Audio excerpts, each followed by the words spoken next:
Fact number 1, সূর্য আসলে আগুন নয়, এটা বিশাল এক পারমাণবিক চুল্লি, যেখানে প্রতিনিয়ত হাইড্রোজেন গ্যাস একত্রিত হয়ে ফিউশন রিঅ্যাকশন সৃষ্টি করে।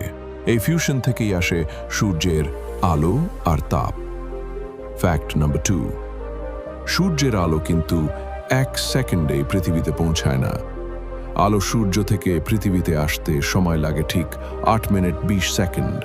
মানে তুমি যে রোদ দেখছো সেটা 8 মিনিট আগের। ফ্যাক্ট নাম্বার 3, সূর্যের ভেতরে তাপমাত্রা প্রায় 15 মিলিয়ন ডিগ্রি সেলসিয়াস। এই তাপ এতটাই ভয়ঙ্কর যে কোনো কিছু তার ধারে কাছে গেলেই মুহূর্তে ভস্ম হয়ে যাবে। ফ্যাক্ট নাম্বার 4, সূর্য পৃথিবীর থেকে অনেক বড়। ঠিক কত বড় জানো? এর মধ্যে 13 লাখটি পৃথিবী ঢুকে যাবে অনায়াসে।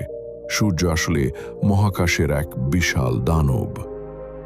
ফ্যাক্ট নাম্বার 5, সূর্য একদিন মরে যাবে। হ্যাঁ, এখন থেকে প্রায় 5 বিলিয়ন বছর পর সূর্য এক সময় বিশাল লাল দৈত্যে পরিণত হবে এবং ধীরে ধীরে নিভে যাবে।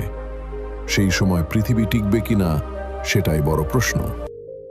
সূর্য আমাদের আলো দেয়, জীবন দেয়, কিন্তু নিজের ভিতরেই প্রতিদিন পুড়ে যায়। এই ছিল সূর্য নিয়ে 5টি অদ্ভুত সত্য। তুমি জানতেও না, তাই তো?